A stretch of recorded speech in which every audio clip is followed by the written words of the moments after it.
हाँ, तो नमस्कार दोस्तों, कैसे हैं आप सब? एक बार फिर से आपका स्वागत है आपके अपने YouTube channel GK with Dheeraj में। ठीक है, welcome to my YouTube channel GK with Dheeraj. तो लास्ट क्लास में इस रिसोर्स एंड डेवलपमेंट के बच्चों 5 पार्ट्स हमने कंप्लीट कर चुके थे और देन अब जो ये 6 पार्ट है और ये लास्ट पार्ट होगा इसका, क्योंकि सिर्फ है ना अब ओनली है ना soil erosion and soil conservation ही बचा है। तो ये टॉपिक ही हमारे पास बचा है, तो ये 5-7 मिनट में ये इसको भी हम क्लियर कर लेंगे। ये वीडियो थोड़ा सा छोटा ही होगा, ज़्यादा बड़ा नहीं हो पाएगा। फिर देन ये चैप्टर हमारा कंप्लीट हो जाएगा। देन हम नेक्स्ट मूव करेंगे नेक्स्ट चैप्टर की ओर, जो फॉरेस्ट एंड वाइल्ड लाइफ वाला है, उसकी तरफ हम मूव करने वाले हैं। और अब हम आज पढ़ने वाले हैं बच्चों, तो आई आई होप दैट आप लोगों को जो मैंने, अगर आप लोगों ने पहले जो वीडियो नहीं देखे, जो इसके 5 पार्ट्स पे मैं वीडियो बना चुका हूँ, तो उन्हें एक बार आप जाके देखिएगा तो आप लोगों को अच्छे से क्लियर हो जाएगा ये रिसोर्स एंड डेवलपमेंट चैप्टर। ठीक है, तो अब हम ज़्यादा टाइम वेस्ट ना करते हुए अब हम स्टार्ट करते हैं। सोइल इरोजन के बारे में पढ़ेंगे आज हम। Soil erosion and soil conservation. Soil erosion का मीन्स होता है बच्चों मृदा का अपरदन। क्या होता है? मृदा का अपरदन।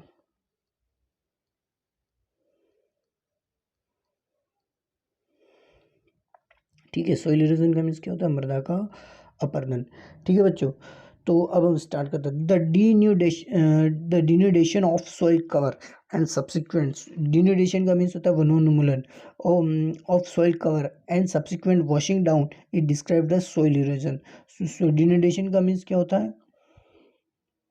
डिन्यूडेशन का यहाँ पे मीनिंग होता है वनोन्मूलन करना। तो उससे क्या होता है? सॉइल का जो ऊपर की जो कवरिंग होती है, मिट्टी क्या होती है, वो उपजाऊ मिट्टी होती है, वो क्या होती है, वो उसका अपरदन होने लगता है। Subsequent washing down. Washing down means वो जल के साथ बहकर चली जाती है।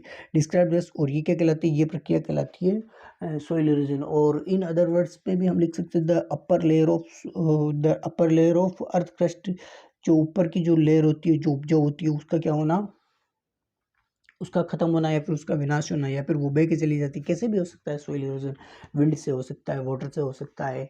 ठीक है, तो अपर मोस्ट लेयर जो उपजाऊ होती है, उसका क्या होना? उसका वो अपरदित होती रहती है। ठीक है, धीरे धीरे वो खत्म होती जाती है।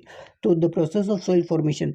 अब the process of soil formation and erosion, जो प्रोसेस होता है मिट्टी का बनना और इसके अपरदन की प्रक्रिया, दोनों कौन साइमल्टेनियसली, दोनों साथ साथ चलते रहते हैं। दोनों प्रक्रिया क्या साथ साथ चलती रहती है? सम टाइम, कभी कभी ये बैलेंस क्या हो जाता है बच्चों, कभी कभी ये संतुलन डिस्टर्ब हो जाता है ड्यू टू ह्यूमन एक्टिविटीज़ की वजह से, मानवीय क्रियाकलापों की वजह से। मानवीय क्रियाकलापों की वजह से ये जो प्रोसेस है, ये क्या हो जाता है? कभी कभी डिस्टर्ब हो जाता है। जैसे मानव क्या करता है? डिफोरेस्टेशन करता है। मिट्टी का बनना और मिट्टी का अपरदन, दोनों ही प्रक्रिया साथ साथ चलती है साइमल्टेनियसली। ठीक है, कौन simultaneously and generally there is a balance. और ये बैलेंस, ये संतुलन कभी कभी बिगड़ जाता है। डिफोरेस्ट, अब ह्यूमन एक्टिविटीज कौन कौन सी? डिफोरेस्टेशन हो गया, ओवर ग्रेजिंग हो गया, कंस्ट्रक्शन एंड माइनिंग एक्सेट्रा। ठीक है, तो इनकी वजह से क्या होता है? ये बैलेंस, जो ये बैलेंसिंग होती है, ये बिगड़ जाती है। वेल नेचुरल फोर्सेस, जैसे कुछ नेचुरल फोर्सेस है, नेचुरल फोर्सेस की वजह से भी सोइल इरोजन होता है। जैसे लाइक विंड हो गया, ग्लेशियर, हिमनद एंड वाटर। वाटर की वजह से सोइल का इरोजन होता है। अगर आपको पूछा जाए एग्जाम के कि सोइल इरोजन किस किस तरीके से होता है, किस तरीके से होता है, तो आप लोग क्या बताओगे आप लोग? विंड की वजह से होता है, ग्लेशियर्स की वजह से होता है, और वाटर की वजह से होता है।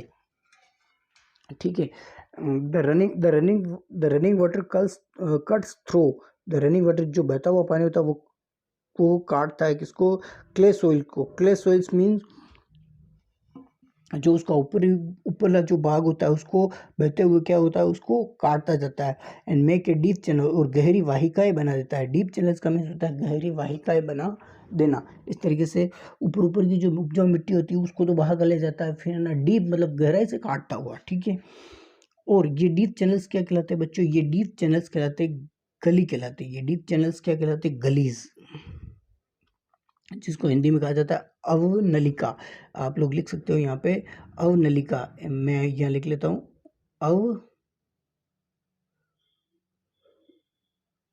अवनलिका अपरदन। गली इरोजन का मीन्स होता है अवनलिका। एक तरीके से मतलब एक नली नुमा नली की तरह है ना एक अपर्दन होने लगता है। ठीक है बच्चों, जैसे नली होती नहीं होती उस तरीके से छोटी छोटी वाहिकाएं बन जाती है। ठीक है, जैसे ये फोटो में दे रखा है। नेक्स्ट जो ये इमेज दे रखी है, इस इमेज में ये दे रखा है, ये आप लोग देख सकते हो। इस तरीके से ये गली इरोजन कहलाता है। ठीक है, लैंड बिकम अनफिट, और कभी कभी ये क्या होता है, ऐसी जो लैंड होती है ऐसा एक वृहद स्तर पर होता है, एक लार्ज स्तर पर होता है, तो कभी कभी क्या होता है कि ये लैंड फिर क्या हो जाती है, कल्टीवेशन के लिए अनफिट हो जाती है। और ये क्या कहला, फिर ये लैंड क्या कहने लगता है, बेड लैंड। बेड लैंड का मीन्स होता है उत्खात भूमि। ठीक है, और जो राजस्थान में जो चंबल, राजस्थान मध्य प्रदेश में जो चंबल नदी बहती है वो सबसे ज़्यादा अवनलिका अपर्दन करती है, सबसे ज़्यादा बेडलैंड टोपोग्राफी का निर्माण करती है। और इससे क्या बनते हैं, इससे फिर इन क्षेत्रों में रिवाइंस बनते हैं। रिवाइंस का मीन्स होता है बड़े बड़े बीहड़ बनते हैं, क्योंकि बीहड़ आप लोगों ने सुना होगा बीहड़, और इन बीहड़ में ये असामाजिक गतिविधियाँ ज़्यादा होती है समटाइम्स। और कभी कभी क्या होता है बच्चों, कभी कभी sometime water flows as a sheet, और कभी कभी जैसे है ना अवनली गली इरोजन तो चलो ठीक है, और शीट इरोजन भी होता है। शीट इरोजन मीन्स सोल का जो ऊपर का जो एक शीट की तरह है ना, काफ़ी लार्ज पार्ट में जो एरिया होता है वो बह के चला जाता है। एरियाज डाउन स्लोप्स, ढलान में, ढलान के रूप में, मतलब है ना स्लोप में अगर पानी बहता है तो उससे लार्ज पार्ट होता है एक शीट की तरह, क्या होता है उसकी उपजाऊ मिट्टी बह के चली जाती है, तो वो क्या कहलाता है, शीट इरोजन कहलाता है। यानी इसका कहने का मतलब simple word, top soil is vast away. Top soil, जो टॉप लेयर की जो सोइल होती है, मैंने कहा था वो उपजाऊ भी होती है और वो वास्ट अवे, वो धुल जाती है या फिर वो मिट्टी बह के चली जाती है। द विंड्स ब्लो, और कभी कभी विंड की वजह से, विंड क्या करती है, सोइल को लूज कर देती है। लूज ऑफ फ्लैट और sloping land is known as wind erosion, और इसे क्या कहा जाता है, इसे वात अपर्दन या वायु अपर्दन कहा जाता है। उपजाऊ मिट्टी उड़ा के ले जाती है हवा। ठीक है, the soil erosion is caused, the soil erosion is caused due to defective, soil erosion क्या होता है, caused due to the defective method of farming. ये डिफेक्टिव मेथड ऑफ फार्मिंग की वजह से भी सोइल इरोजन होता है। Defective methods of farming, ploughing in a wrong way, मतलब खेतों की जो जुताई करना अलग गलत तरीके से, अगर आप खेतों की जुताई करते हो तो उससे भी क्या होता है, अपर्दन होता है। Up and down, up and down the slope from channel, up and down channel from the channel and quick flow of water leading to soil erosion, और इससे क्या होता है कि इससे फिर सोइल इरोजन होने लगता है। एंड द फ्लोफिंग, फ्लोफिंग का मीन्स होता है यहाँ पे जुताई करना, खेत को जोतना, ये क्या कहलाता है, फ्लोफिंग कहलाता है। तो फ्लोफिंग अलोंग द कॉन्ट्रल लाइन्स, कॉन्ट्रल लाइन्स का मीन्स ये होता है बच्चों समोच्च रेखा। जो समोच्च रेखा क्या होती है, कॉन्ट्रल लाइन्स का मीन्स होता है समान, समुद्र तल से समान, एक बिंदुओं को समान वायु दाब को मिलाने वाली, मतलब ये काल्पनिक रेखा होती है। समान ताप को वायु दाब को मिलाने वाली जो रेखाएं होती है, काल्पनिक रेखा होती है, ये क्या कहलाती है बच्चों, ये कहलाती है कॉन्ट्रल लाइन्स कहलाती है। Lines can decelerate the flow of water down, और इससे क्या हो सकती है, कॉन्ट्रल समोच्च रेखा पर, समोच्च रेखा से क्या हो सकता है, फ्लो ऑफ वाटर को रोका जा सकता है, और इससे स्लोप्स में जो ढलान वाले क्षेत्र है वहाँ, तो ये क्या कहता है, इस काउंटर फ्लॉपिंग भी इसे कहा जाता है। और यहाँ पे जो एग्रीकल्चर की जाती है उसे काउंटर फ्लॉपिंग भी कहा जाता है। समोच्च रेखा पर जुताई करना हिंदी में। ठीक है बच्चों, the steps can be, steps सीढ़ी नुमा खेती, steps can be cut on the slope, steps को काट के slope, on the slope making the terrace, terrace cultivation करना, टेरेस। ठीक है, and terrace cultivation restrict the erosion, और टेरेस कल्टीवेशन सीढ़ीदार खेती करना है, इसका सिंपल वर्ड हम बोल सकते हैं सीढ़ी नुमा खेती करना। और ये भी क्या, इससे क्या होता है, सोइल, ये भी सोइल इरोजन को प्रिवेंट करती है, रोकती है। द वेस्टर्न एंड,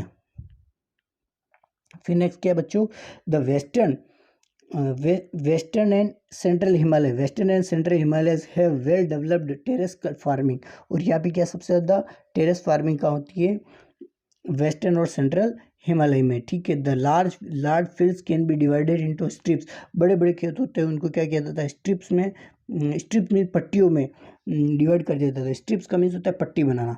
तो घास, the strips of grass are left to grow between the crops, और जो घास की जो क्या बनाई जाती, पट्टियाँ बनाई जाती है, ठीक है, बड़ी बड़ी, वो लेफ्ट टू ग्रो, और फिर उनके बीच में फसलें उगाई जाती है। ठीक है। दिस ब्रेक्स अब द फोर्सेज ऑफ विंड, और इससे क्या होती है, मतलब है ना, पट्टियाँ बना देना, रक्षक मेखला, उन्हें कहा जाता है रक्षक मेखला भी हम लोग बोल सकते हैं। दिस ब्रेक्स अब द फोर्स ऑफ विंड, और इससे क्या होता है, जो फोर्स ऑफ, जो वायु के द्वारा जो उपजाऊ मिट्टी उड़ा कर ले जाई जाती है, उसको ये प्रिवेंट करती है, उसको रोकती है। This method is known as, और यही मेथड क्या कहलाता है, रक्षक मेखला मेथड कहलाता है, स्ट्रिप क्रॉपिंग कहलाता है। The planting lines of tree, और प्लांटिंग लाइन्स मीन्स एक रेखा में मतलब पेड़ों को उगाना, एक रेखा में क्या करना, एक लाइन में क्या करना, पेड़ों को उगाना। Planting lines of trees create a shelter, रक्षक इन वर्क्स इन सिमिलर वे, ठीक है। इसी तरीके से झाड़ियाँ उगाना या फिर ट्रीज को प्लांटिंग करना। Rows of such trees are called shelter belts, और ये क्या कहलाता है, शेल्टर बेल्ट्स कहलाता है। These shelter belts have contributed significantly ये स्टेबलाइजेशन ऑफ सैंड ड्यून्स को भी स्टेबलाइजेशन करने में ये हेल्पफुल है। And desert area of western India, जो डेजर्ट, जो थार मरुस्थल वाला पार्ट है, ठीक है बच्चों। ये यहाँ पे स्ट्रिप क्रॉपिंग का थोड़ा सा ये इसका मीनिंग होता है बच्चों, पट्टी नुमा क्रॉपिंग करना, थोड़ा सा मैं शायद गलत बोल गया था। इसका मीन्स होता है पट्टी नुमा, पट्टी बनाकर खेती करना, मतलब पेड़ों की एक पट्टियाँ बनाना, ठीक है। तो ये आज का वीडियो, आज ये हमारा चैप्टर बच्चों रिसोर्स एंड डेवलपमेंट कंप्लीट हो चुका है, इसका 6 पार्ट हो चुके हैं। और ये वीडियो आई होप दैट आप लोगों को क्लियर हुआ होगा, अच्छे से समझ में आया होगा। तो इसके लिए तो आप लोग इसे लाइक कीजिएगा, शेयर कीजिएगा और सब्सक्राइब कीजिएगा। देन अब हम नेक्स्ट चैप्टर अब हम स्टार्ट करेंगे। तो ठीक है, आज के लिए बस इतना ही। Thank you very much and thank you for watching my video and goodbye and take care.